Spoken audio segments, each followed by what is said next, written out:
What would you do if your entire life was turned upside down by a single daring bet?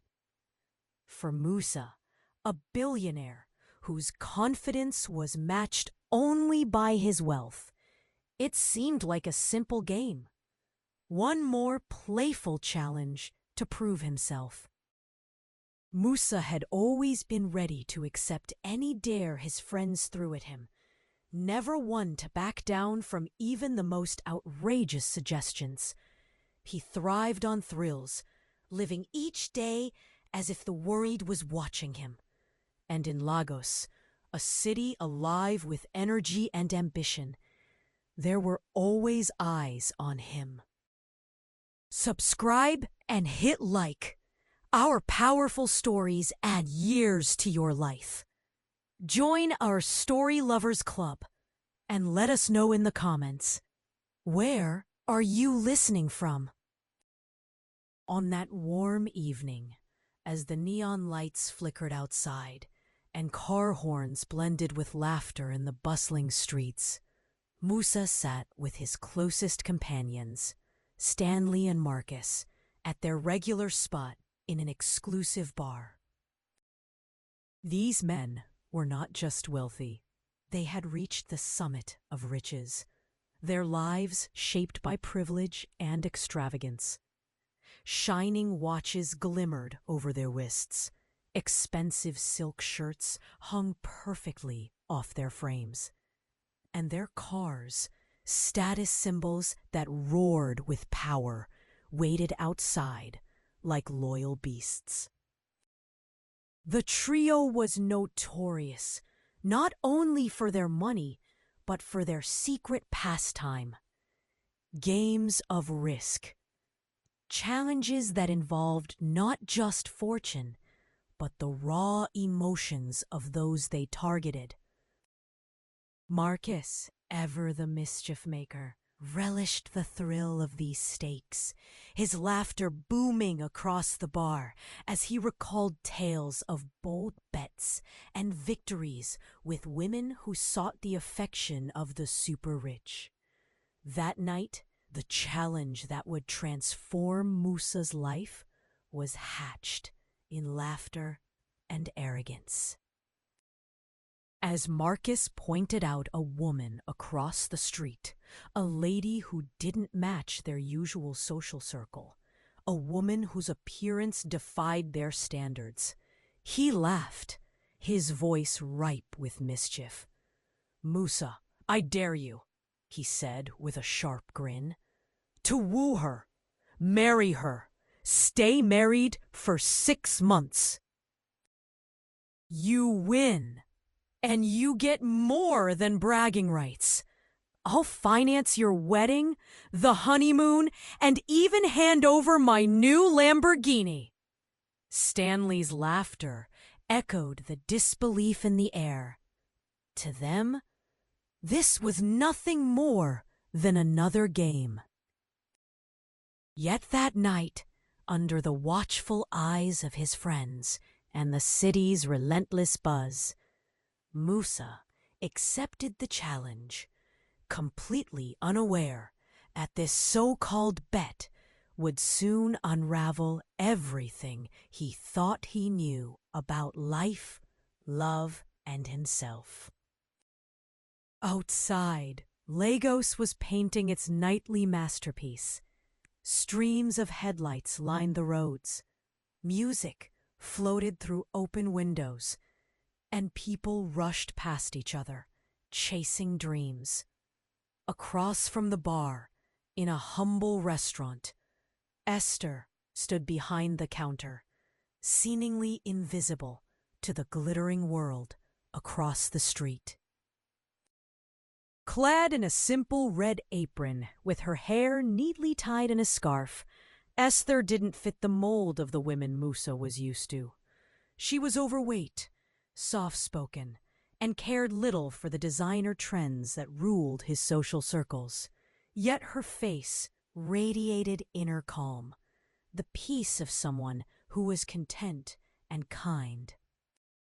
As she served food with a gentle smile, She brought warmth to those who visited the modest eatery. Esther was helping her aunt run the place, entirely focused on her work, oblivious to the gaze of the powerful men across the street. She'd made it her mission to ensure every customer left feeling cherished, not just fed. To Marcus, she was an odd choice. Not your kind of woman, Stanley quipped.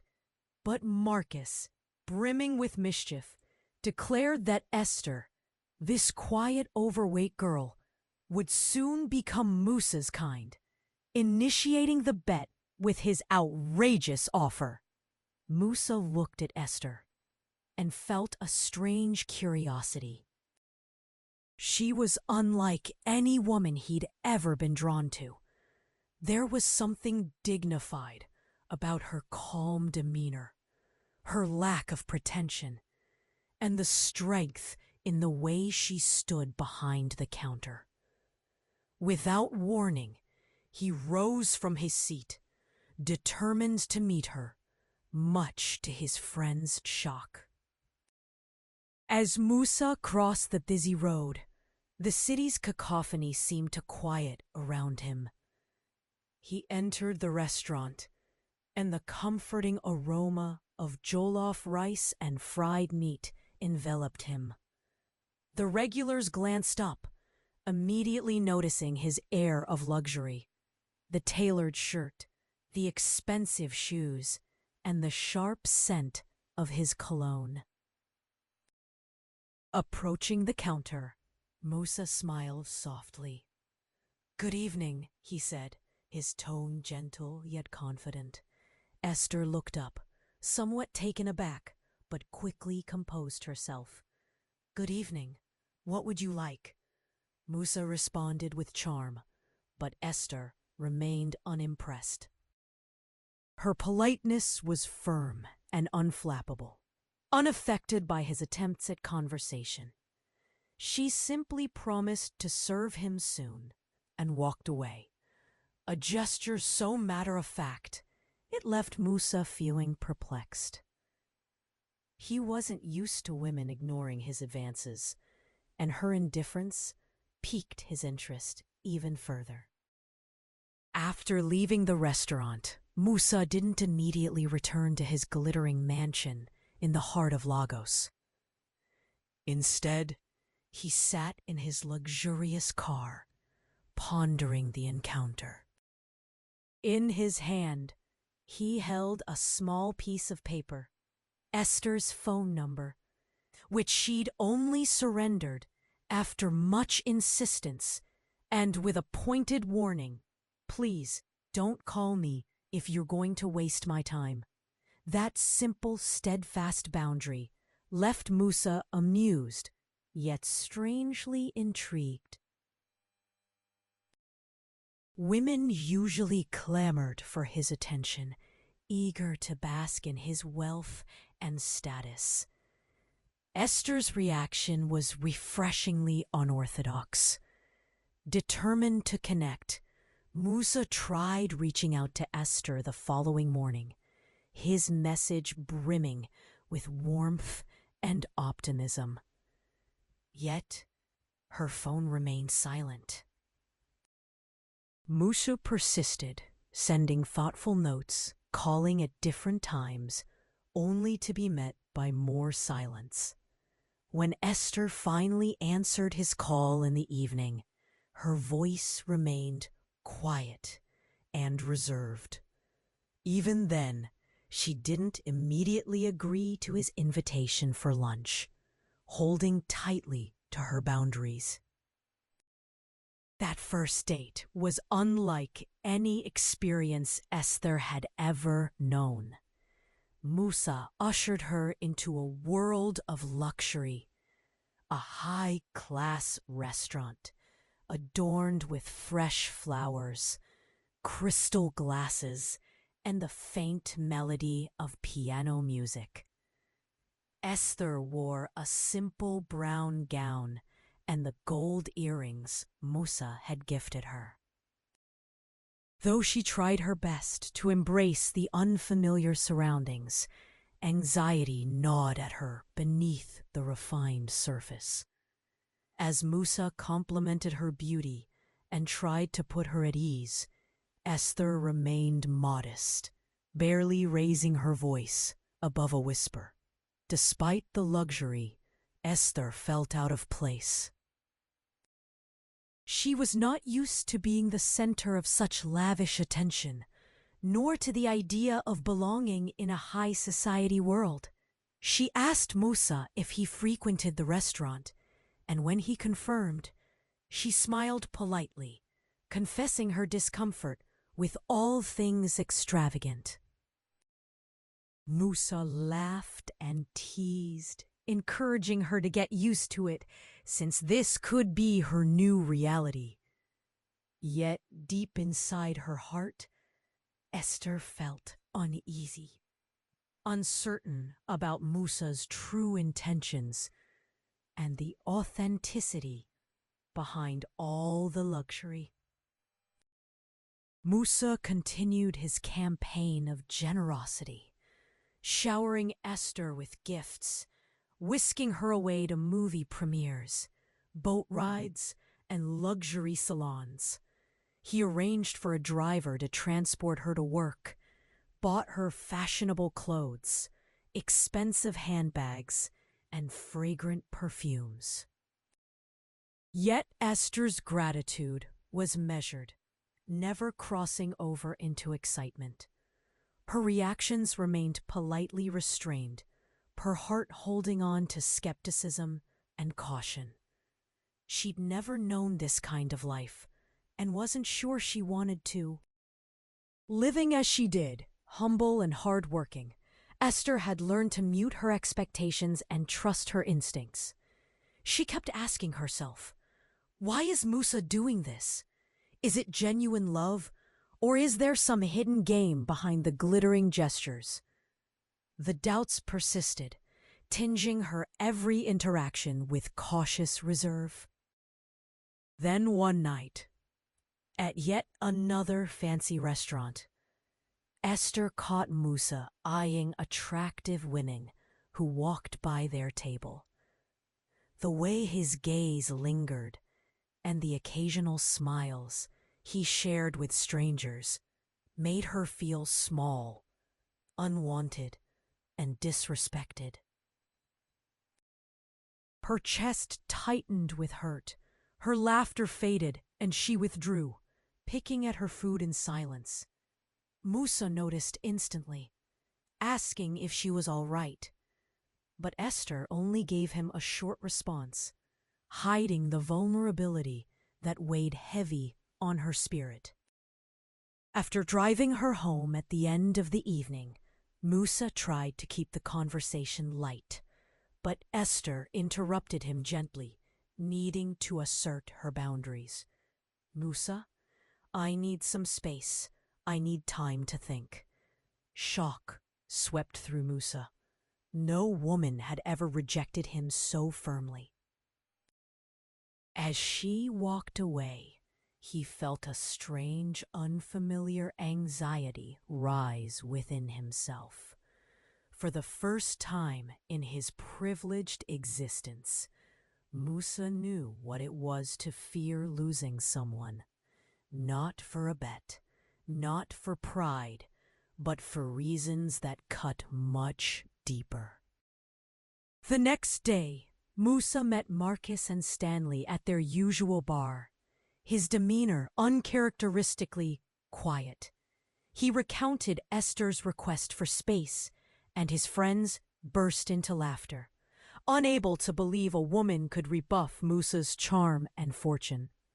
But Musa wasn't amused. For the first time, their joke seemed hollow, and the idea of winning the bet no longer filled him with excitement. Marcus attempted to encourage him, promising not just the earlier rewards, but an additional 20 million naira if Musa succeeded in keeping Esther close for the 6-month term. Stanley echoed the sentiment, urging Musa not to back out now. But this time, Musa's focus had shifted away from money and ego. Instead, he was preoccupied with a subtle, profound transformation taking place within him. A genuine desire to be with Esther, one that felt real, raw, and vulnerable. Over the next 2 days, Esther ignored Musa's calls and messages. The silence gnawed at him, creating a void that no amount of wealth could fill. He realized, perhaps too late, that the games and challenges he lived for were meaningless compared to the connection he was beginning to forge with Esther. Lessons bloom. For Musa, the stakes of this daring bet were no longer about status or pride. The risk had become deeply personal. At the same time, alone in her small room above the restaurant, Esther pondered the gifts Musa had bestowed upon her. She felt no joy in their sparkle, still haunted by the memory of how he looked at other women. Esther's life experience had taught her to be wary. Too many times she'd seen men speak sweetly, only to later betray her trust. She resolved not to be another casualty of their jokes. She would not allow herself to be used and cast aside.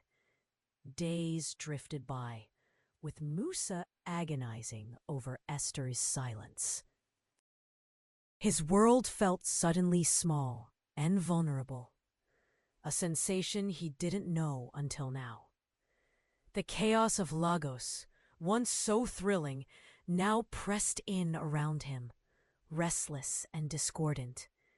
Every luxury, his imported cars, massive home, and the admiration of society seemed momentarily pointless.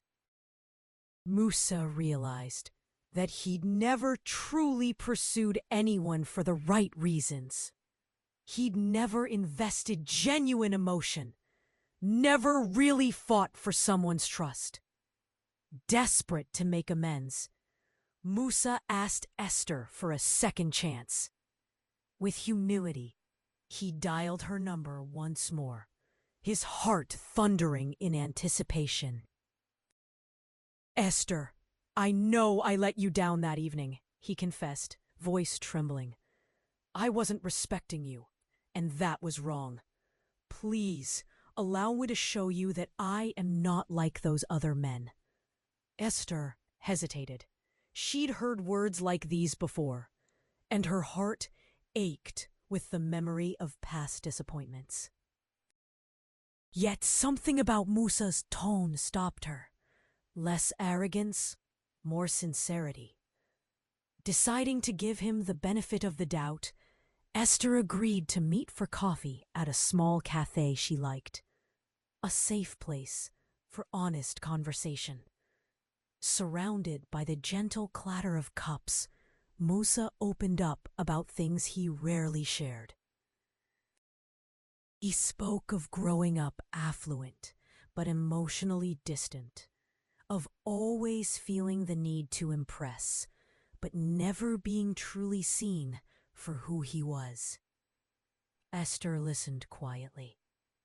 For the first time, she glimpsed the man behind the mask, the loneliness he hid beneath his bravado.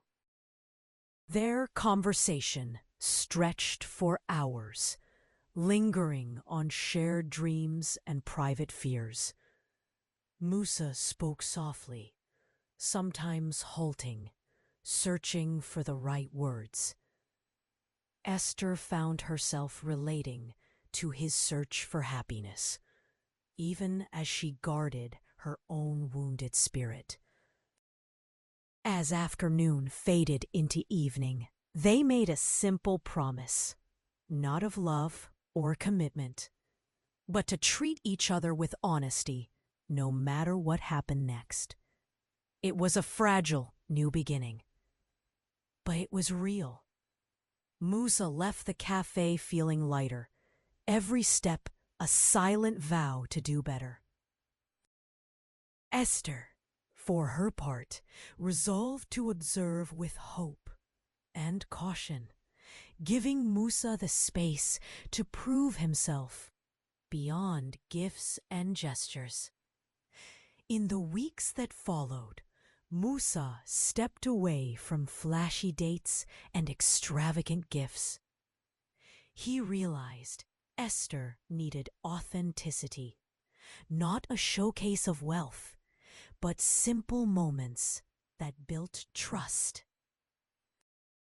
He invited her to stroll through local parks where the laughter of children provided the soundtrack, introduced her to his favorite street food, and shared everyday experiences, shopping at the market, watching street musicians perform, riding bicycles on peaceful Sunday mornings. Esther started to see signs of Musa's transformation.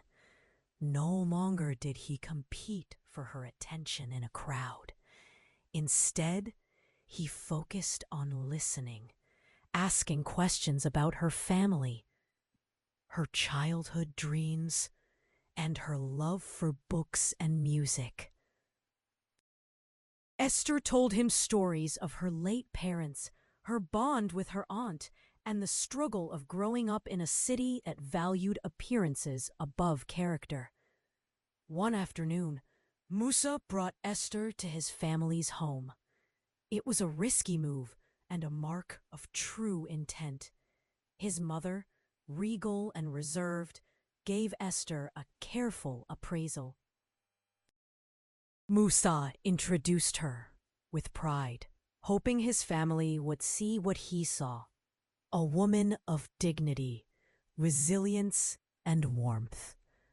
Esther was nervous, but Musa stood by her, ready to defend her if necessary.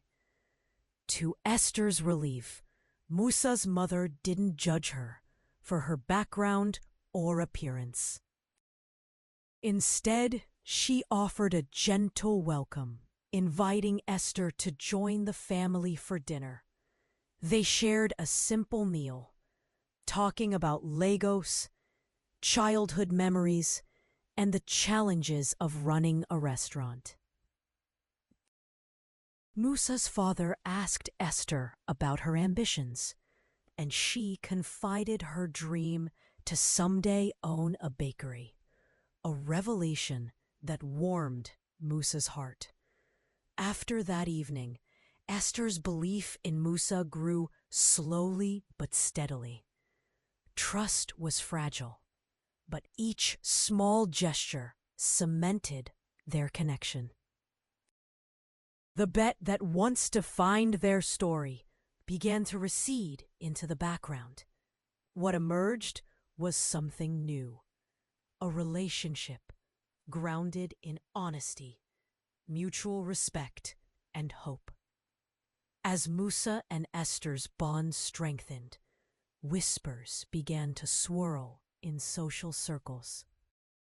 Musa's friends, seasoned in gossip, watched with incredulity as he abandoned old habits for Esther's sake.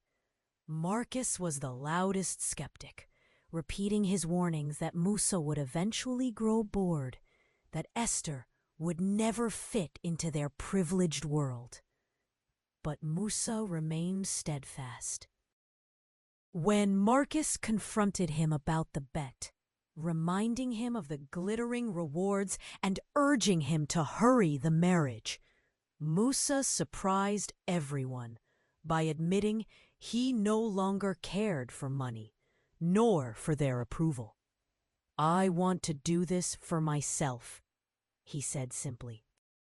"If you can't respect that, maybe you aren't a real friend." This pronouncement sent shockwaves through the group. Stanley began to reevaluate his own worldview, wondering if perhaps Musa, was onto something more valuable than any Lamborghini or stacks of cash. Yet the wider Lagos elite, obsessed with appearances, were less forgiving. Rumors circulated about Musa's intentions, and Esther found herself the target of judgment from strangers, colleagues, even distant family. One morning, Esther's aunt received a call from a neighbor, sneering about Musa's motives and suggesting that Esther was being played for a fool. The restaurant's regulars, once friendly, became hesitant, whispering behind Esther's back as she worked. Despite the pressure, Esther stood tall, refusing to let society's cynicism break her spirit. Musa, seeing the harm his world inflicted, promised her that she was more than a bet, more than a conquest or a challenge. Tears welled up in Esther's eyes as she finally understood that Musa's feelings were genuine.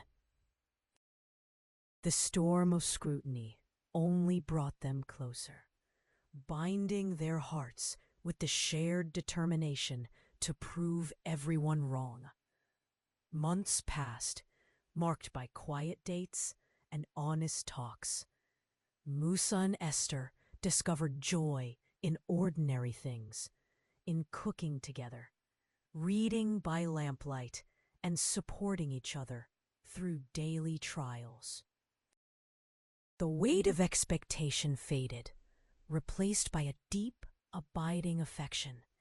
They learned things about each other that no one else knew, their secret fears, their hopes for the future, the simple joys that filled their lives with meaning. It was on one such evening, as they strolled hand in hand along the lagoon, that Musa paused, heart pounding with anticipation. The city lights twinkled behind them, casting reflections on the water. Musa turned to Esther, her eyes bright with trust and laughter, and knelt on the pavement. With trembling hands, he offered her a simple ring, a far cry from the diamond-encrusted pieces he once gave away so freely. "Esther," Musa whispered, voice thick with emotion, "I want to spend my life with you, not because of any bet or challenge, but because you make me better. Will you marry me?" Esther gazed at him, tears swimming in her eyes. She remembered all the wounds she'd suffered, the humbling journey from suspicion to trust. Here was a man stripped of ego, ready to love not for appearance, but for substance. "Yes," she replied, her voice steady and serene. "I will marry you, Musa." Their embrace beneath the Lagos sky was like a promise, unbreakable, authentic, free from the judgment of others. For the first time, nothing else mattered except the present and the simple truth that two hearts could find solace in one another. The wedding, financed by Marcus as the original bet required, was unlike any affair hosted by the Lagos elite. Instead of flashy limousines and champagne fountains, Musa and Esther chose a celebration filled with joy, music, and love. The venue was modest, but beautifully decorated, with local flowers and handmade crafts. Esther wore a gown designed by her aunt, humble yet elegant, and Musa dressed in a sharp suit, confident and proud.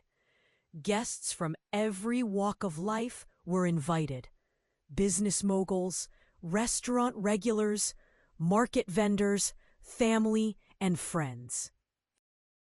No one was excluded, and the atmosphere carried a warmth that even the richest guest could envy. Marcus, seeing the happiness on Musa's face, finally admitted that his friend had won something far greater than a car or stacks of cash. During the reception, Musa delivered a speech that moved everyone to tears. He spoke candidly about the origins of their romance, acknowledging the bet, the doubts, the tests, and the transformation that love had inspired within him. Esther's eyes shone as she listened, holding Musa's hand tightly, knowing that their journey had not been easy, but that it had been worth every struggle. The last dance of the evening belonged only to Musa and Esther. As the band played a slow, soulful tune, the newlyweds swooped and spun, their laughter echoing through the room.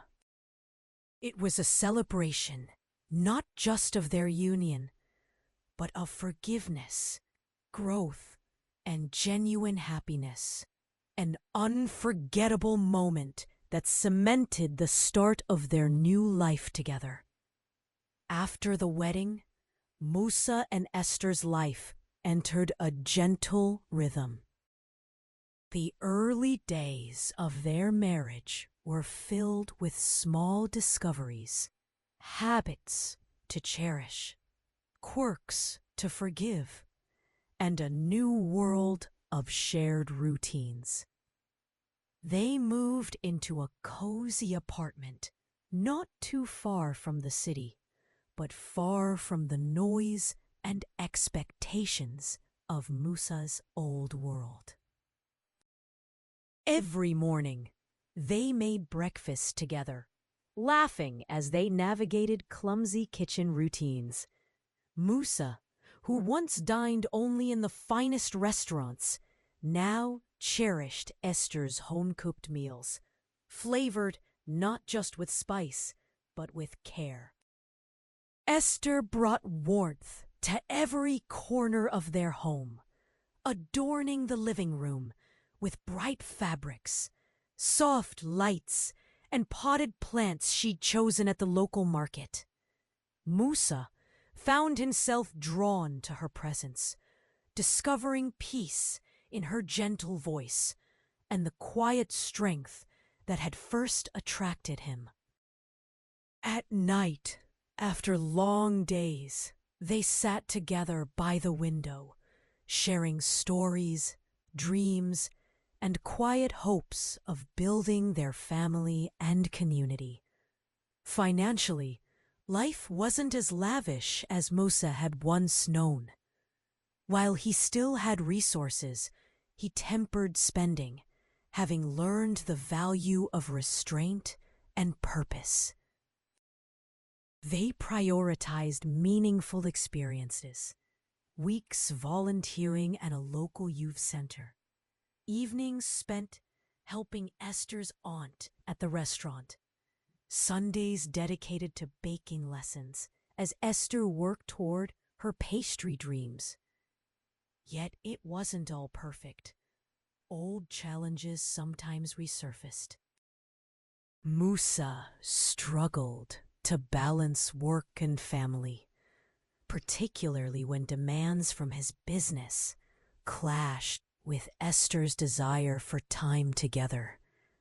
There were tense conversations late at night, Musa learning patience, Esther learning to express her needs more openly.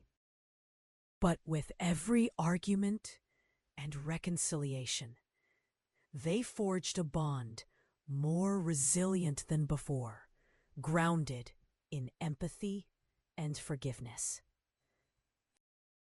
Their marriage, once the subject of bets and laughter, became a quiet celebration of partnership, a reminder that true happiness grows from honesty and dedication, not from displays of wealth or public approval. With time, Musa's transformation became apparent to those who once doubted him. His friends noticed the change. Gone was the reckless, pride-driven man who thrived on wagers and surface-level pleasures. Instead, Musa was now present, thoughtful, less concerned with outward appearances. Some friends struggled to adjust, their invitations to lavish parties now often politely declined. Marcus continued to visit, but their friendship, while still meaningful, had shifted into something more authentic. Fewer dares, more real conversations. Musa's family also experienced growth. His mother, who initially greeted Esther with polite reserve, opened her heart after witnessing the happiness her son had found. She took Esther under her wing, teaching her traditional recipes, sharing wisdom about marriage, and supporting her dream to open a bakery. Esther, grateful for this acceptance, began to feel truly at home, not just in Musa's arms, but as part of a larger, loving family. Despite this progress, both Musa and Esther were occasionally haunted by ghosts of the past. Esther couldn't help but remember the pain of being judged for her appearance, the skepticism of neighbors who still whispered about her supposed luck.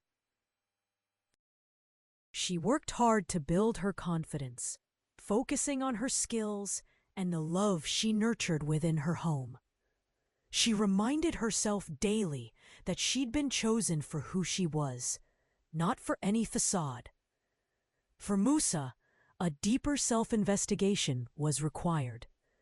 He often reflected on the bet that started it all, feeling discomfort and shame.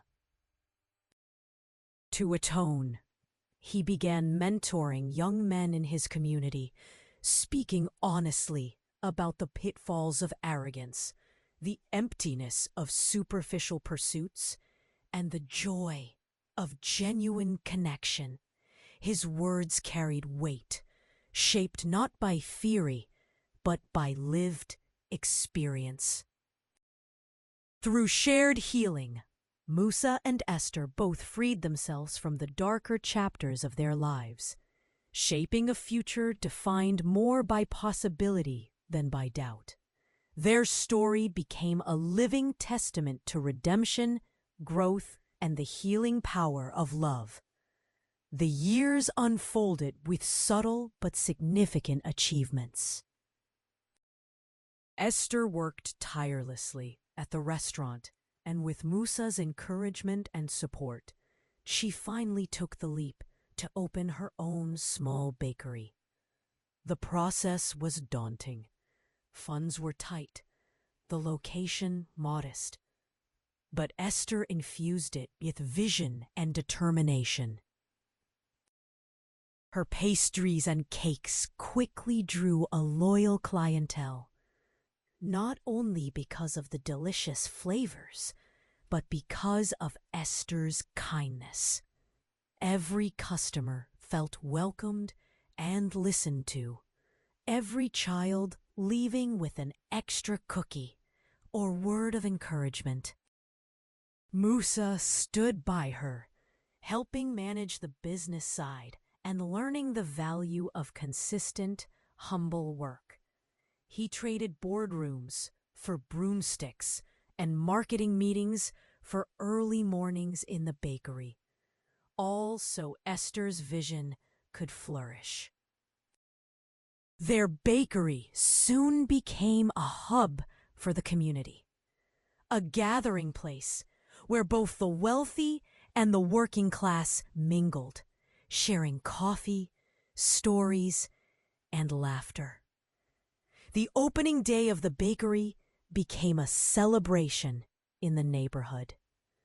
Lessons bloom. Musa's mother cooked traditional meals for the guests, and even Marcus attended, gifting a beautiful sign for the shop's front window. Stanley stopped by as well, quietly placing a generous tip in the donation jar for underprivileged youth, a cause Esther passionately supported, with profits from her business. Every evening, as Musa locked the bakery doors and Esther counted the day's earnings, they looked at each other with pride and gratitude.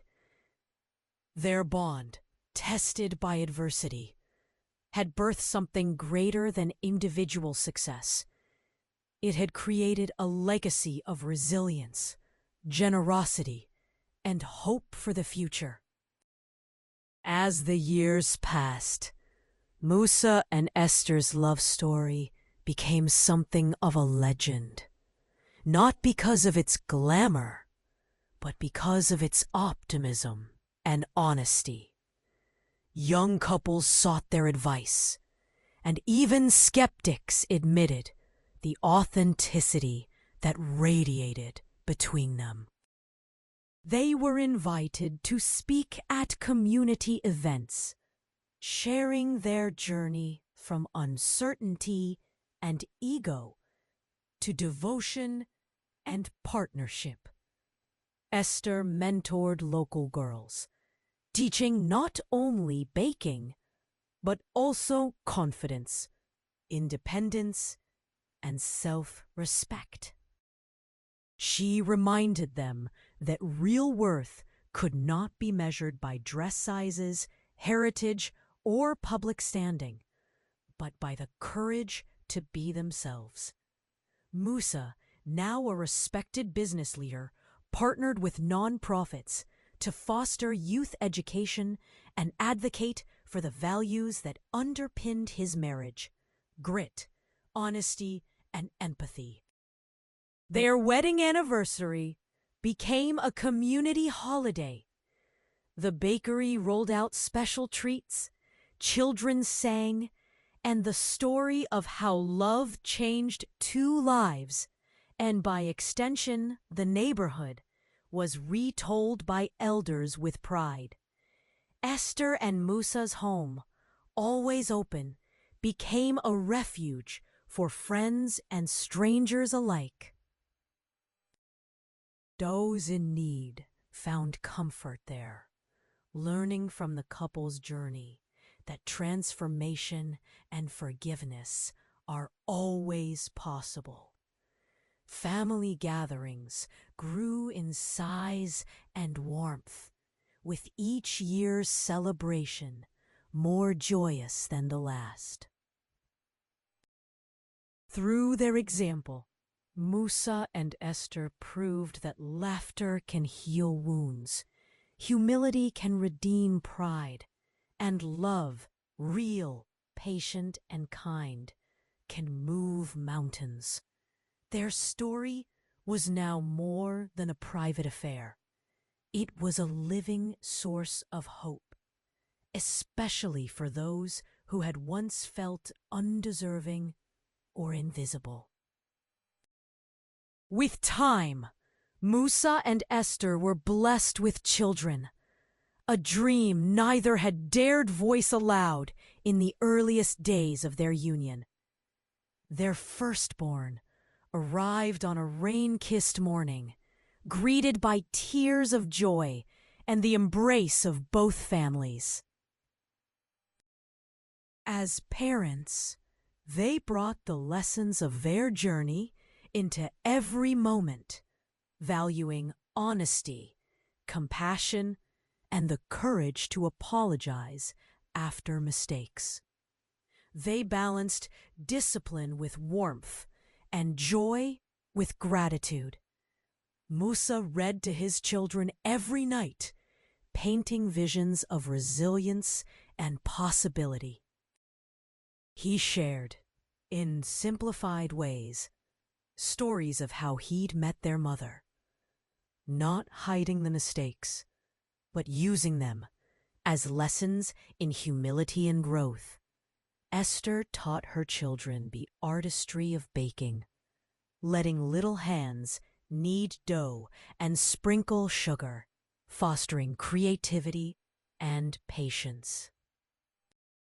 Their home overflowed with music, shared meals, and the hum of neighborhood life. Evenings were punctuated by storytelling and laughter, proof that life's greatest riches come from connections, not possessions.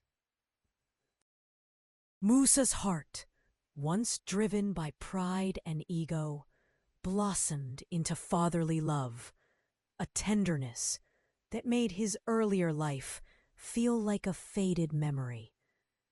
Esther, too, flourished, embracing motherhood with a confidence hard-earned by years of challenge and triumph.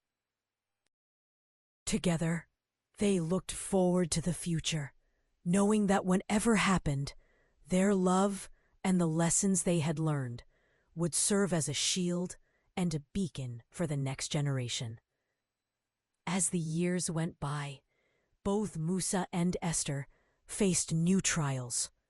Life had a way of testing their resolve, sometimes in unexpected ways. The bakery, once thriving, met fierce competition when a large chain opened nearby. Profits dwindled, and the stress weighed heavy on Esther's shoulders. She worried that her dream would crumble. Musa, too, felt the pressure, haunted by his responsibility to keep their family stable. Instead of letting adversity drive them apart, they leaned on the lessons their love story had taught them.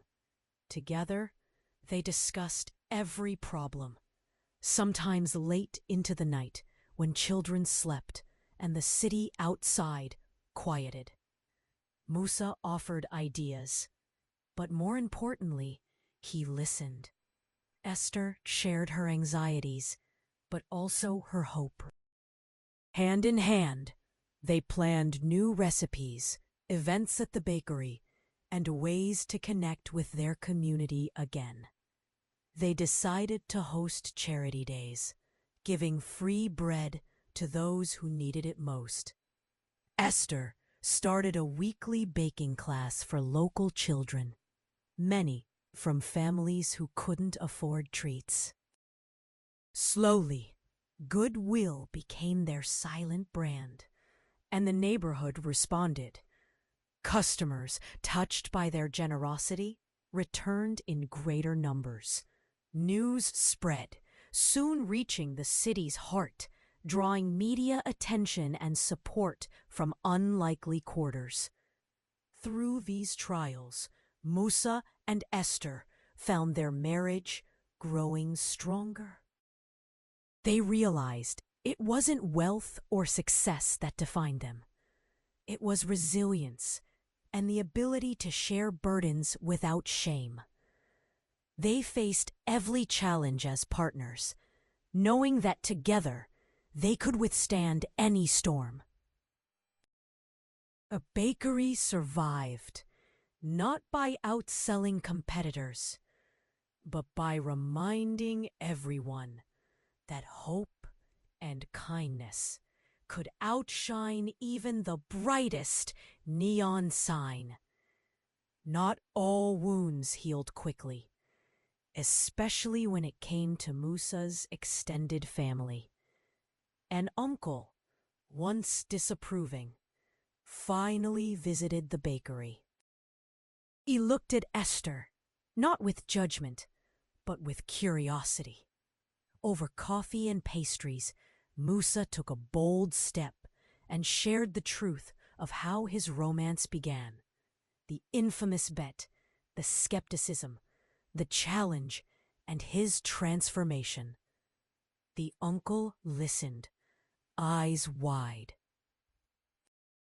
Instead of anger, he expressed admiration for their honesty and humility. He confessed that he doubted their marriage, but seeing the love between them and their impact on the community convinced him otherwise. He apologized for the coldness and even asked Esther for forgiveness. This gesture rippled through the family, inspiring relatives who had remained distant to reach out. Holiday gatherings grew larger, richer in laughter and shared stories. The children reveled in new relationships, basking in the warmth of their extended family. Esther's own relatives found themselves welcomed with open arms. Musa made sure that no one felt excluded, regardless of status or history. He actively reached out to those who had turned away, understanding now that pride and prejudice can rob us of life's greatest joys. Over time, their home symbolized not only romantic love, but the healing of generational wounds. Family, once a source of tension, became a wellspring of support. With their own story as a guide, Musa and Esther became pillars of hope for others at crossroads. They launched a foundation to help young entrepreneurs from underprivileged backgrounds, especially women and minorities who, like Esther once did, felt unseen in society. Musa led workshops on responsible business practices, speaking frankly about the risks of arrogance and short-term vision. Esther hosted seminars on baking and hospitality, emphasizing the importance of kindness over competition. Their foundations supplied microloans, mentorship, and scholarships. Local businesses flourished, inspired by the couple's model. Esther became a sought-after leader, her journey validating dreams for countless girls who once doubted their potential. Musa's transformation became a case study in humility for young men struggling to redefine masculinity and success. At community events, the couple answered questions honestly, often sharing chuckles over moments of failure or lessons learned the hard way. Marcus and Stanley sometimes joined them, recounting stories of how friendship, too, can change for the better. Their foundation's annual celebration became a highlight, with stories of transformation and gratitude echoing through the crowd. Their legacy was no longer just about rising above adversity. It was about lifting others alongside them, weaving hope into the fabric of everyday life. In quieter seasons, Musa and Esther found time for reflection. Evenings were spent on their small balcony, gazing at the city lights, talking about days gone by. Musa sometimes asked Esther if she ever regretted accepting his pursuit, given how it began as a bet. Esther would laugh, reaching for his hand, and remind him that life's greatest blessings often come in unlikely forms. Their hearts flooded with gratitude. They spoke of friends, family, their children, the bakery, and all the lives their journey had touched. Sometimes Musa felt a tug of sorrow for the women he'd manipulated in the past, and he used these memories to guide his children toward kindness and respect, all the things he'd learned to value. Lessons bloom. Esther found peace, not in possessions, but in their shared laughter and quiet conversations. Knowing her worth had been affirmed in every action, every forgiving word. They acknowledged their flaws, promising each other to keep learning and growing, no matter how old they got. When doubts crept in, or the shadows of old fears loomed, they turned these moments into opportunities for connection. Gratitude became their daily practice for love, for healing, for the community they built and served together.